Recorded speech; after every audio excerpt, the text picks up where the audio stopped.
भारताने ऑपरेशन सिंदूर यशस्वी केलं, ज्यामध्ये पाकिस्तानमध्ये असणारे जे 9 दहशतवादी कॅम्प होते तिथं त्यांनी हल्ले केले आणि अनेक दहशतवादी ठार मारले। आणि त्याचंच प्रत्युत्तर म्हणून आता पाकिस्तानी दहशतवाद्यांनी एलओसी जवळ जे गाव होतं पूंछ, त्या गावामधील सामान्य नागरिकांवर हल्ले केले आणि तेथील 9 नागरिकांना त्यांनी मारलेलं आहे, मारहाण केली आहे, ठार मारलेला आहे।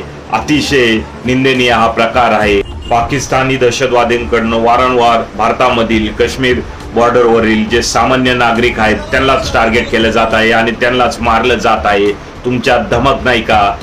तुम्ही इंडियन आर्मी सोबत युद्ध लढा, तुमच्यामध्ये तेवढी धमक नाही तर बांगड्या घाला हातात। निष्पाप लोकांना ज्यांच्याकडे हत्यार नाही त्यांच्यावर हल्ले करून तुम्हाला काय भेटत आहे? दुसरीकडे पूंछ मध्ये घडलेली ही घटना इंडियन मीडियाने कव्हर नाही केली। ते आज दिवसभर फक्त आपले जे शेठ आहेत नरेंद्र मोदी त्यांचंच गुणगान गात आहेत, जसे की नरेंद्र मोदीच इंडियन आर्मीचे कपडे घालून गेले होते हल्ले करायला काल रात्री।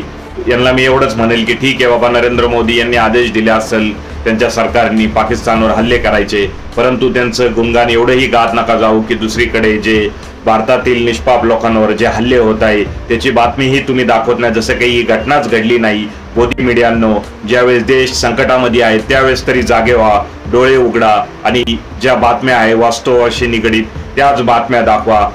देशामध्ये युद्ध चालू असतानाही पत्रकारांनी दलाली करू नका, दलाली सोडून द्या।